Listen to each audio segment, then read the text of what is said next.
तो हम लोग देखिए ये सब पढ़े थे। अब ये मेमोरी ग्लैंड में ये बात ध्यान देना होगा, ये बात क्या करना ध्यान देना होगा। ये एक होगा मेमोरी ट्यूब्यूल्स, फिर क्या आएगा मेमोरी डक्ट, फिर क्या आएगा मेमोरी एम्पुला, फिर क्या आएगा लैक्टिफेरस डक्ट। बात समझ आ गई। अब देखिए अब हम लोग आज इसके आगे पढ़ेंगे। अब देखिए आगे पढ़ने का मतलब ये है कि कुछ हार्मोन्स के बारे में जानेंगे।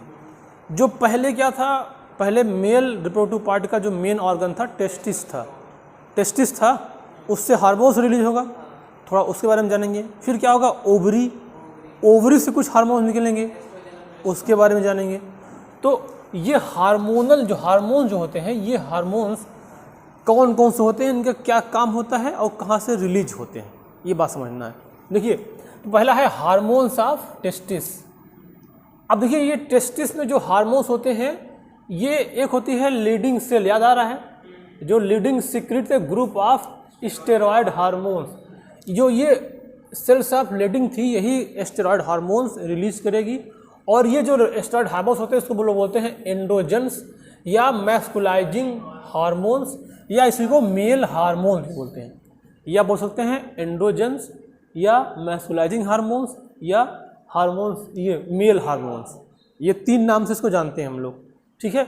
अब जो ये मेल हार्मोन्स है यानी एंड्रोजन है, ये एंड्रोजन बहुत टाइप के होते हैं, लेकिन जो चीफ एंड्रोजन होता है वो होता है टेस्टोस्टेरॉन।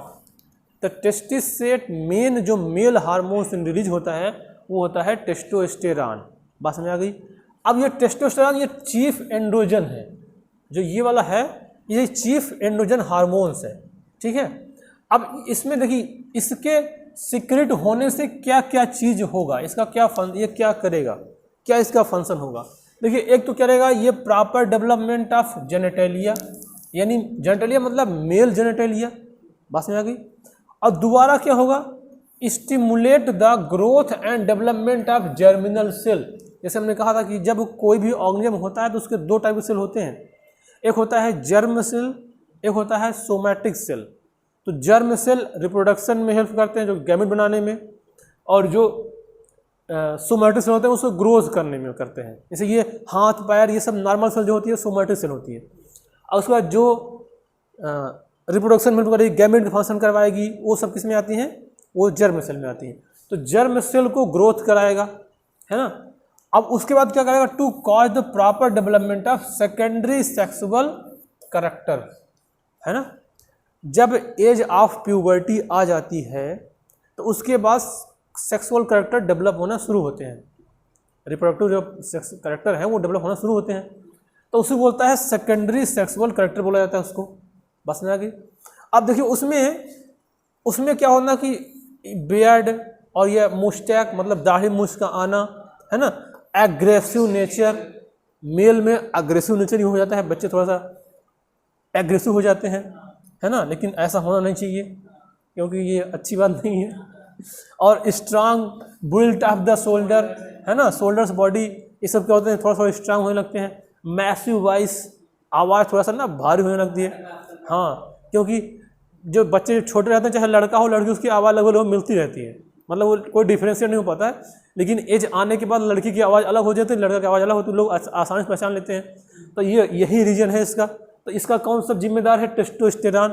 बात में आ गई। तो टेस्टोस्टेरॉन टेस्टिस से निकलते हैं और इसके इतने सारे फंक्शन होते हैं, ठीक है।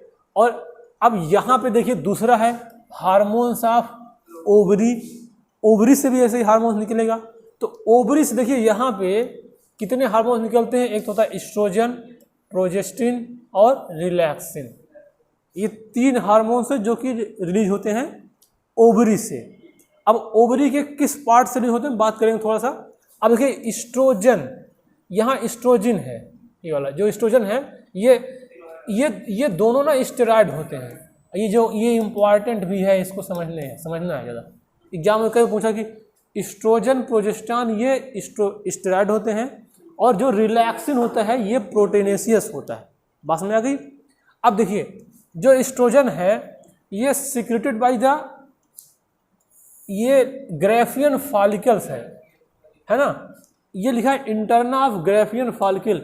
एक्चुअली ये अभी आगे मिलेगा, जब ओवरी में ओवम का फॉर्मेशन होता है तो उसमें कुछ फॉलिकल बनती हैं, पहले primary follicle, secondary follicle, tertiary follicle, फिर ग्रेफियन फॉलिकल। तो ये वही वाला स्टेज है। तो जब ग्रेफियन फॉलिकल बनेगा तो ये वहीं से रिलीज होता है, इसलिए उसको बोला गया ग्रेफियन फॉलिकल। और इसके क्या भी इसके फंक्शन होंगे, क्या करेगा, ये भी क्या करेगा, जेनेटेलिया को डेवलपमेंट करेगा, फीमेल जेनेटेलिया को, है ना। उसके बाद क्या करेगा, to cause the initial preparation of endometrium. देखिए इसमें एक इम्पॉर्टेंट बात है, इंडोमेट्रियम जो यूटेरस की वाल थी सबसे लास्ट वाली, उसको बोला गया था इंडोमेट्रियम। अब उसका डेवलपमेंट होगा, उसका प्रिपरेशन होगा। प्रिपरेशन मतलब क्या होगा कि जब अगर शुरुआत हो रहा है तो इसका मतलब क्या, उसको प्रिपेयर किया कि जब मेस्ट्रुअल साइकिल चलेगी तो कुछ ना कुछ डिजॉल्व होगा, बाहर आएगा, फिर उसमें इम्प्लांटेशन, हाँ इम्प्लांटेशन के लिए कुछ इन्वायरमेंट दिया जाएगा जिससे कि आसानी से हो सके। तो वो सारे क्या कहलाते हैं, इनिशियल प्रिपरेशन ऑफ इंडोमेट्रियम है, बात समझ गए। और ये भी क्या करेगा, to cause the secondary sexual character growth. अब इसमें देखिए अलग होगा मेल से, ब्रेस्ट का डेवलपमेंट, है ना, deposition of fat below the skin, skin के नीचे फैट का डिपोजिशन होना, ये फीमेल कैरेक्टर है ना। सब मैसिव नेचर, है ना, उनका क्या था, एग्रेसिव नेचर मेल का, इनका थोड़ा सा नेचर सबमिसिव होगा, है ना। हाई पिच पिच वॉइस का पिच हाई होने से उनकी आवाज़ पतली हो जाती है ना, इसको सुरीली बोलते हैं, है ना। और ये क्या होती है, ऑनसेट ऑफ मेंस्ट्रुअल साइकिल की शुरुआत होगी, है ना। मेंस्ट्रुअल अब आना शुरू होगा क्योंकि एज ऑफ प्यूबर्टी के बाद ही मेंस्ट्रुअल शुरू होता है, बात में आ गई। तो ये सारी चीज़ें चलेगी, सेकेंडरी सेक्सुअल कैरेक्टर में डेवलप होगा। और ये होगा ओवरी से निकलने वाले हार्मोन्स, कौन काज कराएगा, एस्ट्रोजन। तो एस्ट्रोजन का इतना सारा काम हो गया, है ना। अब देखिए यहाँ पे प्रोजेस्टिन है, यहाँ पे क्या था, क्योंकि एस्ट्रोजन भी था, प्रोजेस्टिन भी था, रिलैक्सिन भी था। तो अब इसमें क्या होगा, हाँ ये जो प्रोजेस्टिन है बताते हैं अभी, ये जो प्रोजेस्टिन है, ये प्रोजेस्टान इसका चीफ हार्मोन्स होते हैं। प्रोजेस्टिन एक कॉमन चीज़ है, इसका जो मेन हार्मोन प्रोजेस्ट्रॉन होता है, हाँ। तो अब देखिए ये प्रोजेस्टिन है, या इसको ल्यूटियल हार्मोन्स बोलते हैं। ये secreted by the corpus luteum. जो ये ग्रेफियन, यहाँ जो ग्रेफियन फॉलिकल था, यही ग्रेफियन फॉलिकल आगे चल के कार्पस ल्यूटियम भी बनाएगा। एक्चुअली क्या होता है ना, भैया आगे मिलेगा, ये है मान लीजिए फॉलिकल्स, तो जब तक इसमें ओवम रहेगा तो वो कहलाएगा ग्रेफियन फॉलिकल। जब ये रप्चर होकर ये ओवम बाहर निकल जाएगा तो अब जो बचेगा वो कहलाएगा कार्पस ल्यूटियम। तो ग्रेफियन फॉलिकल से क्या रिलीज होता है, एस्ट्रोजन, और कार्पस ल्यूटियम क्या निकल होगा, प्रोजेस्टेरॉन बने, बस समझ में आता है। तो ये निकलेगा कार्पस ल्यूटियम से। अब ये देखिए प्रोजेस्टेरॉन, ये प्रोजेस्टिन था, तो progesterone is the chief progestin with following function. Progesterone इसका चीफ, जैसे उसका क्या था, मेल का टेस्टोस्टेरॉन, जो मेन एंड्रोजन था वो क्या था, टेस्टोस्टेरॉन, इसका क्या होगा, प्रोजेस्टेरॉन, है ना। अब देखिए to cause the final preparation of endometrium, वो था इनिशियल प्रिपरेशन, और ये क्या करेगा, फाइनल प्रिपरेशन। मतलब उसने शुरुआत किया और उसने पूरा फाइनलाइज कर दिया कि अब इसमें क्या क्या चीज़ होनी है, सब कुछ बन चुकी है ना। अब इसके बाद देखिए, इसके बाद to govern the change during pregnancy and maintain the pregnancy, hence called pregnancy hormones. ये क्या करता है, जो ये एस्ट्रोजन होता है, ये सॉरी जो प्रोजेस्टेरॉन होते हैं, हाँ, मेंटेन करता है कि प्रेगनेंसी अगर हो गई है तो कैसे चलेगी, डिजनरेट ना होने पाए, मतलब एवॉर्ट ना होने पाए, इसको मेंटेन रखने के लिए जो हार्मोन्स यूज होता है वो प्रोजेस्टेरॉन से बोलते हैं, इसको हम लोग बोलते हैं प्रेगनेंसी हार्मोन्स। ये भी क्वेश्चन आ चुका है, क्या बोलते हैं इसको, प्रेगनेंसी हार्मोन। और अब देखिए तीसरा है रिलैक्सिन, है ना। रिलैक्सिन का काम क्या होता है, ये तो ये इंपॉर्टेंट बात है कि ये प्रोटीनेसिस होता है ना। ये secreted by the degenerating corpus luteum. याद आया, देखिए पहले रहेगा ये ग्रेफियन फॉलिकल, जब इसके अंदर से ये जो ओवम है ये रिलीज हो जाएगा, इसे फट के ये मान लीजिए बाहर आ गया, अब इसके बाद जो बचेगा वो बचेगा कार्पस ल्यूटियम, बस में आई। अब जब ये धीरे धीरे डिजेनरेट होने लग जाएगा तो जब ये बचेगा तो यहाँ से अब ये रिलीज होगा रिलैक्सिन। एक्चुअली जो ये कार्पस ल्यूटियम है, जब ये डिजेनरेट होता है उसको बोलते हैं कॉर्पस एल्बिकेंस। एल्बिकेंस।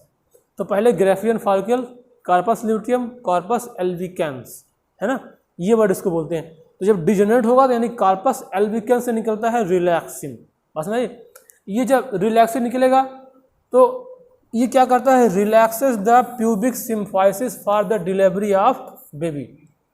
बेबी की डिलीवरी के समय जो ये प्यूबिक सिम्फाइसिस होता है उसको थोड़ा सा रिलैक्स करता है, इसी को नीचे से आ सके, है ना, तो रिलैक्सिन काम नहीं होता है। अब इसमें इंपॉर्टेंट बात है कि ये प्रोटेनेसियस होता है, इसको समझना है कि प्रोटेनेसियस होते हैं, ठीक है। अब देखिए, अब यहाँ पे कुछ बात लिखी गई है, प्यूबर्टी, मीनर्ज, मिनोपॉज क्या होता है। तो जब लगभग मेल में 13 से 16 ईयर होते हैं, शुरुआत होगा जब रिप्रोडक्टिव का तो कहलाता है एज ऑफ प्यूबर्टी, और फीमेल में यही होता है 10 से 14 के बीच में, कहीं कहीं 12 भी देखने को मिलेगा, है ना। तो ये रेंज है, मतलब ये तो 13 शुरू होगा, ये 10 से शुरू हो जाता है, तो ये प्यूबर्टी होगा। अब उसके बाद यहाँ पे लिखा है मीनार्च। मीनार्च मतलब यह कि जब किसी भी फीमेल में पहली बार मेंस्ट्रुअल साइकिल होगा तो उस कंडीशन बोला जाएगा मीनार्च, बस में आई। अगर किसी भी फीमेल में पहली बार मेंस्ट्रुअल साइकिल आया तो उसको क्या बोलेंगे, मीनार्च, है ना। अब दूसरा है जब फीमेल का परमानेंटली मेंस्ट्रुअल साइकिल बंद हो जाता है तो उसको कहते हैं मेनोपॉज, बस में आ गई। इसमें एक बार क्या होगा, मेनोर्च, प्यूबर्टी में स्टार्ट होता है, और फिर क्या होता है, ये बंद हो जाता है। तो ये लगभग 50 साल एनसीईआरटी में डाटा ऐसा दिया है कि 50 ईयर बाद इसका जो मेंस्ट्रुअल साइकिल है वो बंद हो जाती है, यानी कोई फीमेल 50 साल के बाद बच्चे उत्पन्न नहीं करेगी इसकी, अगर ये बंद हो गई है। अब ये थोड़ा पर्सन टू पर्सन वेरी करता है, जैसे कि किसी का मान लीजिए यहाँ 50 है, किसी का 55 चला गया, है ना, किसी का यहाँ 50, किसी का हो सकता है 45 में ही बंद हो गया, ऐसा भी हो सकता है। लेकिन ये 50 साल तक जो डाटा लिखा गया उसमें लिखा गया ऐसा, है ना, बस में आ गई। अभी एक केस हुआ था, जो एक सिद्धू मूसे वाला मारा गया था ना, हाँ, तो उसके जो उसकी मम्मी दोबारा प्रेग्नेंट हुई और उसके बच्चे हुए, है ना। तो हाँ, कुछ IVF के इस्तेमाल उसने किया था, तो उसकी उम्र ज़्यादा हो गई थी, तो कानून में ऐसा लिखा गया है कि इसके बाद आप IVF नहीं कर सकते हैं। तो उस लोग उसको इलीगल करवा दिए कि तुम्हारा बच्चा अवैध है ना। किस लिए अवैध है, क्योंकि तुम्हारी एज ज़्यादा हो गई थी और तुमने हाँ, तो इसका हाँ फिर IVF होता है, नहीं होगा तो वो इलीगल कर दिया गया था। तो ये सब केसेस थोड़ा थोड़ा देखने को मिलते रहते हैं ऐसे, ठीक है। चलिए, तो ये हम लोग का हो गया ओवरी के हार्मोन्स और टेस्टिस के हार्मोन्स।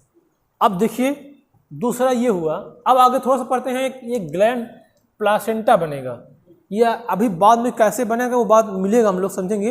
लेकिन ये कि जो प्लासेंटा होता है ये एक प्रकार का टेम्परेरी इंडोक्राइन ग्लैंड होती है। जैसे हार्मोन जो रिलीज होता है वो ग्लैंड से रिलीज होता है, कौन सी ग्लैंड, इंडोक्राइन ग्लैंड। जैसे अगर देखें हम लोग तो ग्लैंड्स जो होती हैं, ये ग्लैंड्स, अरे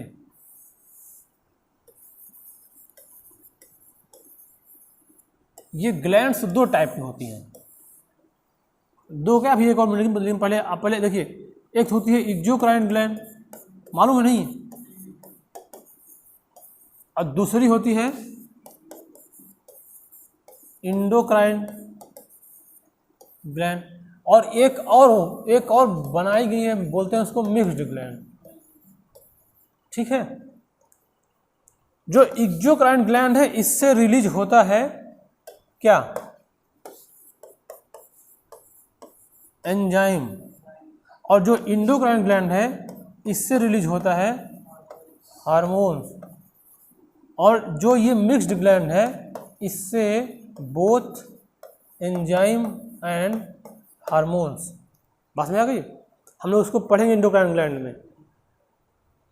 अब जितने भी हार्मोन्स बनते सब इंडोक्राइन ग्लैंड से आती हैं, तो जो अभी एस्ट्रोजन प्रोजेस्टेरॉन सब निकला था वो हार्मोन्स में था, तो जहाँ से निकलेगा वो इंडोक्राइन ग्लैंड कहलाएगा। बस में आ गई। आप मिक्स्ड ग्लैंड का नाम जानते हो कौन है? जो मिक्स्ड ग्लैंड होती है, अच्छा इसको आप लिख लीजिए कॉपी में, ये पैनक्रियाज, आप लोग इसको लिखिए, पैनक्रियाज बोलते हैं। जो ये मिक्स्ड ग्लैंड है यहाँ लिख दे रहे हैं ऊपर, ये होती है पैनक्रियाज, पैनक्रियाज ग्लैंड मिक्स्ड होती है। अब ये जो इससे हार्मोन्स और एंजाइम दोनों सीक्रेट होते हैं, ठीक है।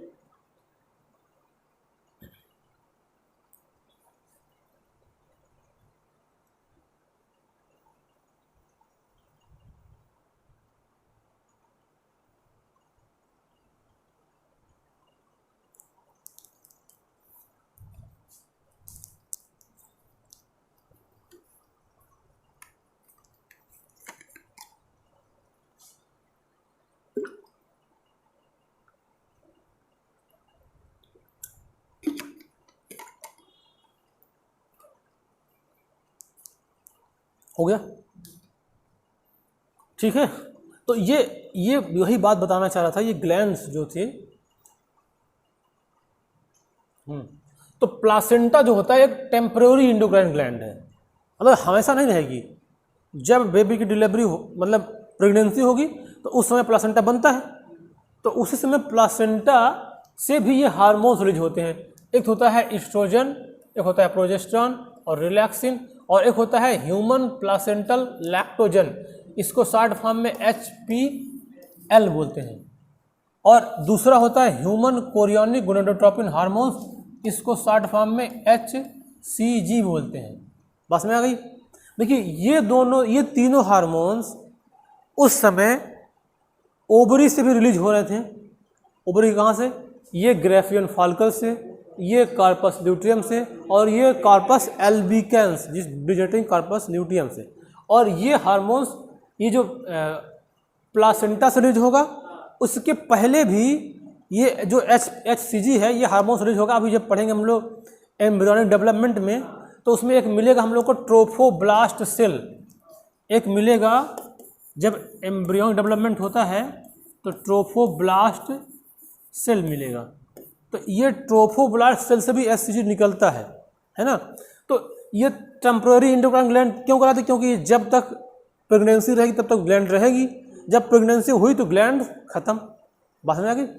अब देखिए यहाँ पे थोड़ा सा एक नोट लिखा है, जो ये HCG होता है, ये HCG जब कोई भी लेडी प्रेग्नेंट होती है तो HCG बहुत ज़्यादा सीक्रेट होने लगता है उसमें।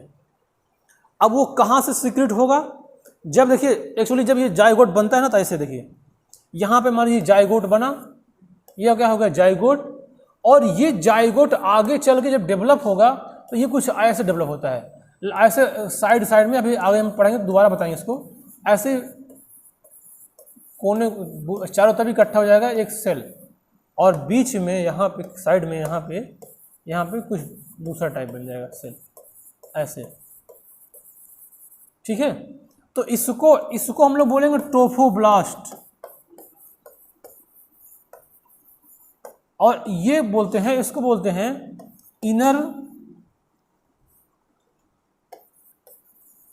इनर सेल मॉस, ठीक है। तो ये ट्रोफोब्लास्ट सेल फर्टिलाइजेशन के लगभग 7 दिन बाद बन जाएगा। तो इसी सेल से HCG निकलना शुरू हो जाता है। तो जब तक प्लासेंटा नहीं बनेगा तब तक HCG यहाँ से रिलीज होगा, यानी ये इससे निकलना बंद हो जाएगा, प्लासेंटा बन जाएगा। यही अगर प्लासेंटा बनता ही है तो पहले HCG रिलीज होगा। तो जब कोई भी फीमेल प्रेग्नेंट होती है तो उसमें HCG रिलीज होने लगता है। एक्चुअली जानते हैं इसका काम ये है कि जो कार्पस ल्यूटियम होती है ना, उसको मेंटेन रखना, क्योंकि कार्पस ल्यूटियम मेंटेन रहेगी तभी उससे एस्ट्रोजन रिलीज होगा, प्रोजेस्टेरॉन, है ना। अगर वो मेंटेन नहीं रहेगी तो एस्ट्रोजन रिलीज नहीं होगा, और उसका हाँ वो डिजेनरेट हो जाएगा। तो उसका काम फिर जो रहेगा कि प्रेगनेंसी को मेंटेन रखने वाला काम वो नहीं होगा। तो इसीलिए HCG निकलता है, उसको मेंटेन करता है। आगे जब हम लोग उसको हार्मोनल पढ़ेंगे तो और अच्छे से पढ़ेंगे इसको। तो यहीं से ये निकलता है HCG। अब देखिए इसका ये जो यहाँ पे काम लिखा था कि यूरिन में सीक्रेट होता है, किसको मेंटेन करने के लिए? कार्पस ल्यूटियम को, ठीक है। अब ये क्या करता है कि जब इतना ज़्यादा सीक्रेट होता है कि वो यूरिन में आने लग जाता है उसी फीमेल को, तो फिर उसी यूरिन का टेस्ट करके प्रेगनेंसी का कंफर्मेशन टेस्ट किया जाता है। उसको टेस्ट बोलते हैं ग्रेविडेक्स टेस्ट, है ना। एक ऐसे मार्केट में किट आती है, जैसे प्रेगा न्यूज़ करके एक है, बाकी और बहुत सारी आती हैं, कोई कंपनी अलग बनाई होंगी। प्रेगा न्यूज़ करके आती है, वो ऐसे रहेगा, उसमें डाला जाएगा यूरिन का एक आध ड्रॉप, और उसमें अगर पॉजिटिव रहेगा तो उसमें अलग अलग से सिंबल बने होते होंगे। ऐसा नहीं मलेरिया चेक करने वाला आता है, यहाँ डालिए एक लाइन यहाँ एक लाइन यहाँ, मान लीजिए ये वाली ग्रीन ये वाली रेड, अगर ग्रीन पे आए तो पॉजिटिव, रेड पे आए तो निगेटिव, तो ऐसे सिंबल आ जाएगा। तो डाल के तो उसको चेक कर बोलते हैं ग्रेविडेक्स टेस्ट। तो किस वजह से आता है? क्योंकि उसमें HCG आने लग जाता है। कौन? ह्यूमन गोनाडोट्रोपिन रिलीजिंग हार्मोन, है ना, ह्यूमन कोरियोनिक गोनाडोट्रोपिन हार्मोन्स, ये रिलीज होता है। तो ये थोड़ी सी बात ये समझनी थी कि गोनाडोट्रोपिन हार्मोन्स ये कहाँ से बनते हैं और कहाँ, ये कौन सी ग्लैंड टेम्पररी एंडोक्राइन ग्लैंड कहलाती है। बात में आ गए? तो ये ग्लैंड जो होती हैं वो, हाँ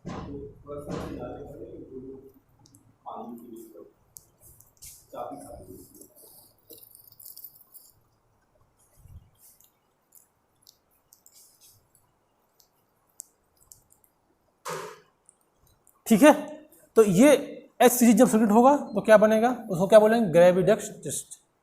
अब देखिए, ये हम लोग दोनों प्रोसेस समझ गए। हार्मोन जो निकला ओवरी से, टेस्टिस से जो हार्मोन निकला उसको समझ गए, ये जो कुछ प्लासेंटा टेम्पररी एंडोक्राइन ग्लैंड है उसको समझ गए। अब हम लोगों को पढ़ना है गैमेट का फॉर्मेशन। क्या पढ़ना है? गैमेट का फॉर्मेशन कैसे होते हैं। तो ये देखिए, बात ये है गैमेटोजेनेसिस, अगला जो हम लोग का टॉपिक आएगा गैमेटोजेनेसिस। अब देखिए, आपके दिमाग में ये बात आना चाहिए कि हम लोग ये पढ़ा करते थे ना कि जब रिप्रोडक्शन होता है तो इसके 3 इवेंट होते हैं। एक होता था प्री फर्टिलाइजेशन इवेंट, एक था फर्टिलाइजेशन, और दूसरा तीसरा क्या था? Post fertilisation event. ऐसा था ना। अब देखिए, तो अब हम लोग क्या पढ़ लिए थे? प्री फर्टिलाइजेशन इवेंट पढ़ रहे थे। अब उसमें पहले पूरा प्रोसेस पढ़े, फिर इसी में क्या आएगा? गैमेट का फॉर्मेशन आएगा। तो अब इसका दूसरा पार्ट पढ़ेंगे, पहले गैमेट का फॉर्मेशन पढ़ेंगे, पहले तो पूरा सिस्टम पढ़े थे कहाँ होगा। अब उसके बाद इसी में जो दूसरा पार्ट आएगा, पहला पार्ट गैमेट का फॉर्मेशन, यानी फॉर्मेशन ऑफ गैमेट, बोलेंगे सब लोग गैमेट फॉर्मेशन, है ना। तो अब गैमेट का फॉर्मेशन कहाँ होगा? Primary sex organ. अगर मेल की बात होगी तो टेस्टिस में, फीमेल की बात होगी तो ओवरी में। बात समझ आ गई? तो ये प्रोसेस हम लोग अब देखेंगे गैमेट का फॉर्मेशन कैसे कैसे होते हैं। ठीक है। तो देखिए, अगर हम लोग यहीं पे एक बार और बात कर ले थोड़ा सा कि जो गैमेट का फॉर्मेशन है उसको हम लोग बोलते हैं गैमेटोजेनेसिस। क्या बोलते हैं इसको? गैमेटोजेनेसिस, है ना। अब देखिए, इसमें क्या होगा? 2 टाइप का होगा। एक तो होगा मेल में और दूसरा क्या होगा? फीमेल में। अगर मेल में होगा तो उसको बोला जाएगा, उस प्रोसेस क्या बोला जाएगा? स्पर्मेटोजेनेसिस।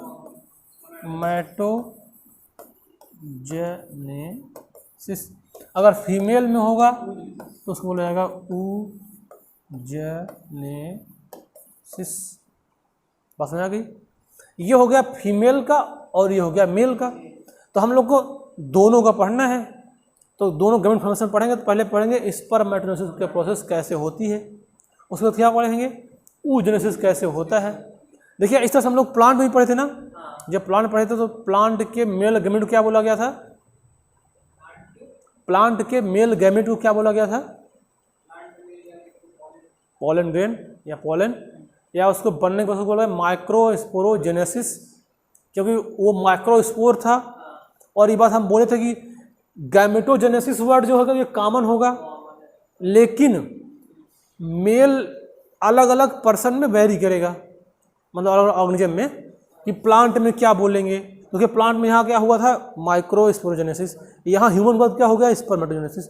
लेकिन बन रहा है क्या? गैमेट। अब फीमेल में प्लांट में क्या था? वहाँ पे मेगास्पोरोजेनेसिस, और यहाँ क्या है? oogenesis। बात समझ में आ गई? तो वहाँ था मेगास्पोरोजेनेसिस और यहाँ क्या है? oogenesis। ठीक है। तो ये हो गया स्पर्मेटोजेनेसिस। तो हम लोग जब शुरू करेंगे तो पहले यही पढ़ेंगे स्पर्मेटोजेनेसिस क्या होगा?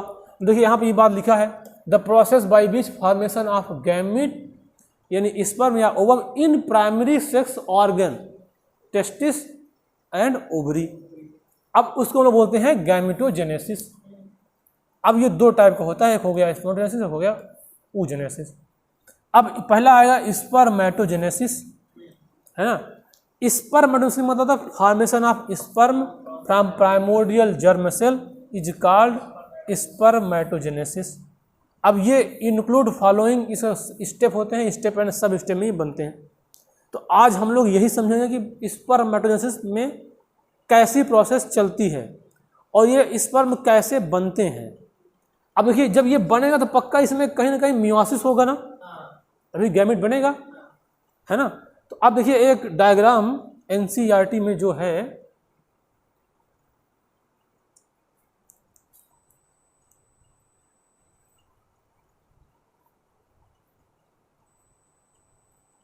अब थोड़ा सा नज़र मारिए, देखिए ये सब लोग समझ मारे नहीं बात, देखिए वही सब ये सब पढ़ लिए हैं तो कोई दिक्कत नहीं है। ये देखिए एक ये डायग्राम है, यहाँ थोड़ा सा समझाने का प्रयास करें।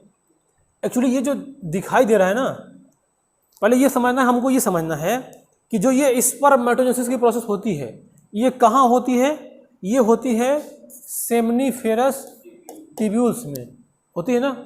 और अगर हम लोग इसकी एक पाइप है, ये अगर मान लीजिए ये एक ऐसी पाइप है ना, इसको हम ऐसे बीच से कट कर देंगे, इसी के अंदर फॉर्मेशन हो रहा है।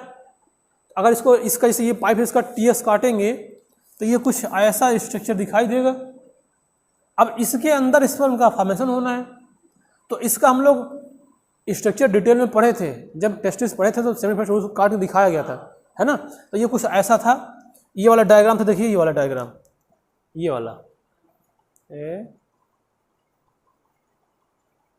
ये वाला, ये सेमनीफेरस कट करके ये दिखाया, यहीं पे स्पर्म का फॉर्मेशन हो रहा है। तो ऐसे बन के स्पर्म ऐसे जाएंगे इसके अंदर, ऐसे स्पर्म में जाएंगे बन के, तो इसके अंदर स्पर्म का फॉर्मेशन होगा। तो पहले क्या समझेंगे सेमनीफेरस ट्यूब्यूल्स को। अब जानते हैं ये वाला जो स्ट्रक्चर है, ये वाला, ये क्या किया गया है, इसको इस वाले को, ये जो है ना, ये मान लीजिए सेमनीफेरस ट्यूब्यूल का ऐसा स्ट्रक्चर देखने को मिलेगा, तो बीच में ल्यूमेन होगा, तो इसको ऐसे कट कर दिया गया, इतना पार्ट, इतना कट करने के बाद ये बनाया गया है। तो ये कट करने के बाद जो दिखाई दे रहा है ये वही वाला है, बात में आ गई। तो इतना इसी में इसके अंदर इसमें फॉर्मेशन होना है, तो पहले क्या होना है वही समझना है। तो अब देखिए यहाँ पे एक्चुअली क्या होगा कि सबसे पहले सेमनीफेरस ट्यूब्यूल्स में सेल पाइएगा, जिसमें हो जाएगा प्राइमोर्डियल जर्म सेल। जो सेमनीफेरस ट्यूब्यूल्स है उसमें सबसे पहले क्या बनेगा? Primordial germ cell. अब उसके बाद देखिए, अब जो प्राइमोर्डियल जर्म सेल कहाँ, ये देखिए ये है, ये यहाँ पे, ये जो ये वाली है ना, ये वाली, ये प्राइमोर्डियल जर्म सेल है, इसी से स्पर्म का फॉर्मेशन होगा, ये चेंज होने चली जाएगी। तो अब ये देखिए पहले क्या है प्राइमोर्डियल जर्म सेल। अब मान लीजिए यहाँ पे हमने एक प्राइमोर्डियल जर्म सेल बना दिया। अब ये प्राइमोर्डियल जर्म सेल का होगा मल्टीप्लिकेशन, खूब ज़्यादा ग्रोथ करेगी, मल्टीप्लाई करेगी, माइटोसिस करेगी। क्या करेगी? माइटोसिस। तो माइटोसिस करेगी तो ये इस प्राइमोर्डियल जर्म सेल से ये बहुत सारे क्या बन जाएंगे? स्पर्मेटोगोनिया। अच्छा, ये जो शुरू हो रहा है स्पर्म का फॉर्मेशन कब होगा? प्यूबर्टी के बाद, है ना। अब देखिए इसमें से बहुत सारे ऐसे छोटे छोटे क्या बन जाएंगे? स्पर्मेटोगोनिया। बात में आ गई। तो इसको हम लोग क्या बोलेंगे? स्पर्मेटोगोनिया बन गया। अब यहाँ पे जो स्पर्मेटोगोनिया बनेगा तो यहाँ पे जानते क्या होगा? माइटोसिस होगा। क्या होगा? माइटोसिस। अब देखिए, या इसको हम लोग स्पर्मेटोगोनिया जो बना है, अब ये सारे स्पर्मेटोगोनिया आगे डेवलप होकर स्पर्म बनाएगा। लेकिन हम लोग क्या करेंगे? किसी एक को पकड़ लेंगे, उसको समझ जाएंगे, तो जैसे इससे बनेगा वैसे उससे ही बनेगा। चलिए हम लोग क्या करेंगे? ये स्पर्मेटोगोनिया ये आगे डेवलप होके पहले क्या बनाएगा? ये प्राइमरी स्पर्मेटोसाइट। तो मान लीजिए हमको ये बना, डेवलप हुआ और ये आगे चल के ग्रोथ कर गया और ये बना दिया एक प्राइमरी स्पर्मेटोसाइट। ये क्या है? Primary spermatocyte. बस में आई। अब देखिए जब प्राइमरी स्पर्मेटोसाइट हुआ है तो यहां से जब ये बना है तो यहां पे ना ग्रोथ हुआ है, मतलब इनका साइज में थोड़ा सा बड़ा हो गया है। यहाँ क्या हुआ था, माइटोसिस की बहुत सारी मल्टीप्लिकेशन हुआ था, और यहाँ पे क्या हुआ है, ग्रोथ हुआ है। अब देखिए इसके बाद ये जो प्राइमरी स्पर्मेटोसाइट थी, ये प्राइमरी स्पर्मेटोसाइट डिवाइड होके 2 बन जाएगी, और इसको बोला जाएगा सेकेंडरी स्पर्मेटोसाइट। पास में आ गई। अब जब प्राइमरी से सेकेंडरी बनेगी तब यहां पे बताइए होगा मियोसिस। बस में आई। अब देखिए ये तो था 2n, और ये भी क्या था 2n, ये भी क्या था 2n, लेकिन ये क्या हो जाएगा n, क्योंकि होगा क्या मियोसिस। बस में आ गई। पहले क्या था, प्राइमोर्डियल जर्म सेल, वो ग्रोथ करी, माइटोसिस मल्टीप्लिकेशन की, बहुत सारे स्पर्मेटोगोनिया बन गया। अच्छा ये सब कहाँ हो रहा है, सेमनीफेरस ट्यूबुल्स के अंदर हो रहा है ना, वहीं पे। अब इसके बाद इसमें बन गया प्राइमरी स्पर्मेटोसाइट, ये आगे ग्रोथ मियोसिस करके क्या बन गई, 2 सेकेंडरी स्पर्मेटोसाइट बन गई। बस में आ गया। अब देखिए जब यहाँ पे मियोसिस तो बोला मियोसिस फर्स्ट, ठीक है। अब यहाँ पे इस सेकेंडरी स्पर्मेटोसाइट का दोबारा हो गया मियोसिस, तो 2 इससे और 2 इससे बन गया। अब यहाँ पे जो हुआ वहाँ पे भी हुआ मियोसिस सेकेंड। पास में आई, मियोसिस सेकेंड हो गया। अब जब मियोसिस सेकेंड हुआ तो ये जो 4 बनी है इसको हम लोग बोलेंगे स्पर्मेटिड। क्या बोलेंगे, ये है स्पर्मेटिड। कितने बन गए, 4।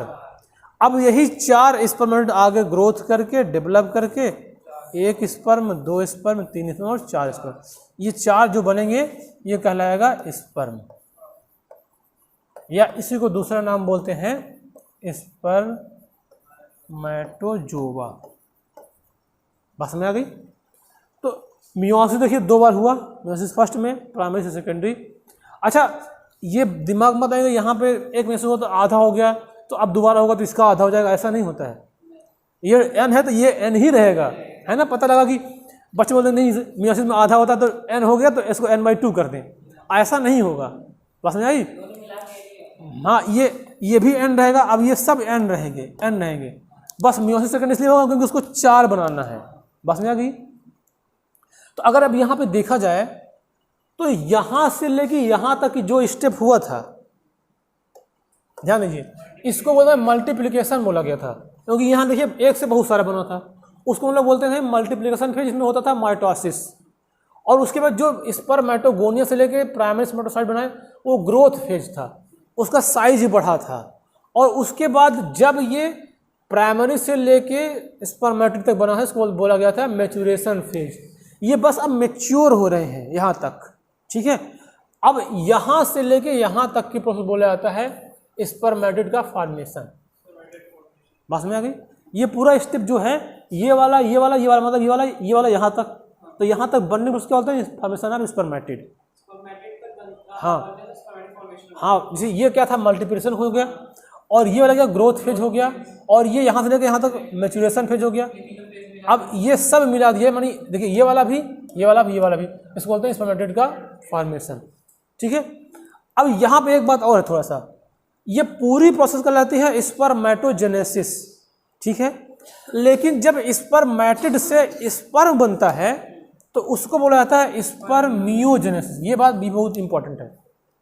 ये पूरी प्रोसेस बोलते हैं स्पर्मेटोजेनेसिस, और स्पर्मेटिड से जब स्पर्म बनता है तो उसको बोलते हैं स्पर्मियोजेनेसिस, या इसका दूसरा नाम भी स्पर्मेटियोलाइसिस बोलते हैं इसको। बस में आ गई। लेकिन एनसीईआरटी में इस बात दिया कि स्पर्मियोजेनेसिस बोलते हैं इसको, तो ये बात भी ध्यान रखिए, कन्फ्यूजन हो जाएगी।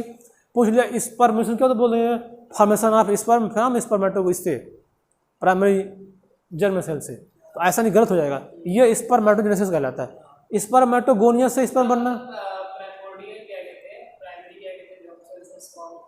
का फॉर्मेशन होना, हाँ ये कहलाता है स्पर्मियोजेनेसिस कहलाता है। बात समझ में आ गई। अब देखिए जानते क्या है, इससे ना क्वेश्चन बनेंगे कुछ। कैसे क्वेश्चन बनेंगे, यहाँ पे देखिए हम बनाते हैं क्वेश्चन। हमने क्या बोला कि यहाँ पे मान लीजिए प्राइमरी जर्म सेल थी, उसके बाद ये डिवाइड हो मतलब ग्रोथ करके स्पर्मेटिड बन गई। ये क्या बना? स्पर्मेटिड बन गया। अब ये स्पर्मेटिड ना आगे कितने से बना थे? 4 बना था ना, 4। तो यही देखिए, पहले ये डिवाइड हुआ तो प्राइमरी स्पर्मेटोसाइट बना था, है ना। अब हाँ, ये है प्राइमरी जर्म सेल, ये प्राइमरी जर्म सेल है। देखिए यहाँ पे ये है प्राइमोर्डियल जर्म सेल है, प्राइमोर्डियल जर्म सेल। फिर स्पर्मेटोगोनिया, यहाँ पे क्या लिखा था हमने, क्या लिख दिया? अच्छा सॉरी, स्पर्मेटो लिख दिया, सॉरी गलत लिख दिया यार, ये तो नीचे बनना था ना। ये कहलाएगा, वेरी सॉरी, स्पर्मेटोगोनिया है ये, है ना। अब इससे बनेगा प्राइमरी, अब इससे फिर क्या बनेगा?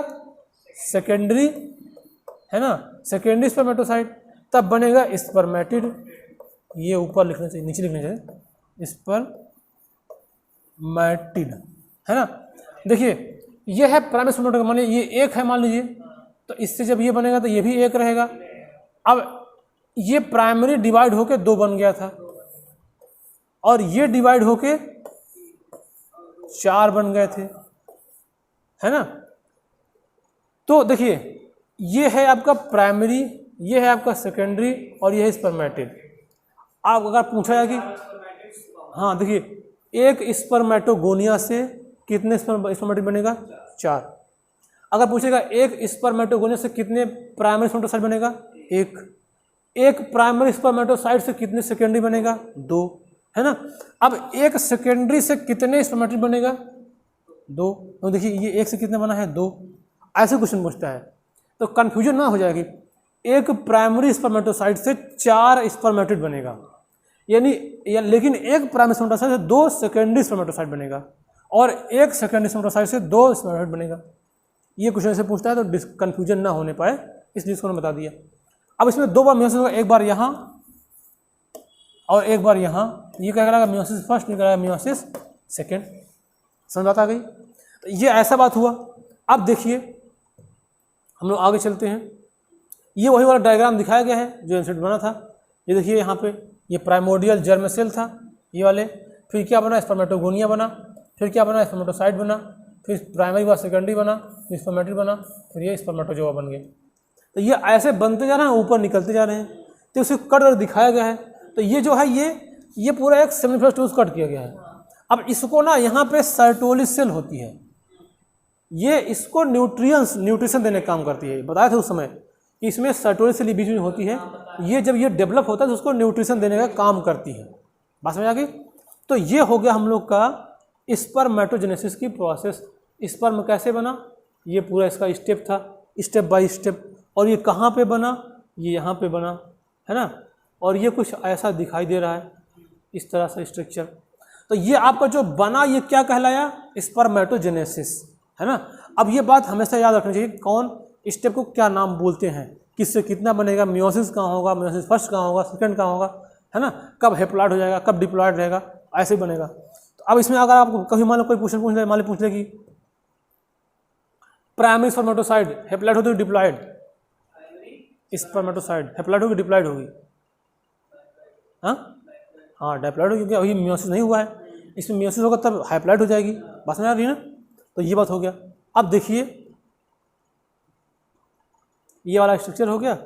अब यहाँ पे आते हैं थोड़ा सा, यहाँ पे एक बात लिखा गया, the process of sperm from seminiferous tubules is called. देखिए रिलीज ऑफ स्पर्म, जो सेमनीफेरस ट्यूब्यूल्स में स्पर्म बना है उसको बाहर निकलने की प्रोसेस को बोला जाता है स्पर्मिएशन, है ना।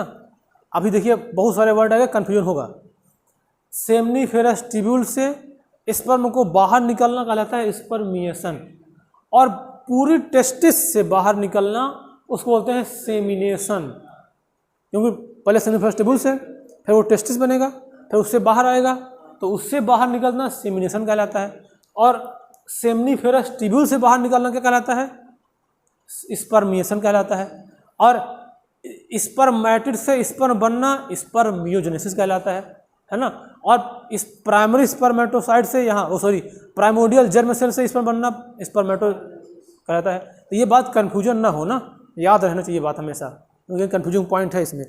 अब देखिए यहाँ पे जो ये हम लोग के ये बनते हैं टेस्टिस में स्पर्मेटोजेनेसिस के थ्रू स्पर्म, उसको कोई ना कोई हार्मोन्स कंट्रोल करता है।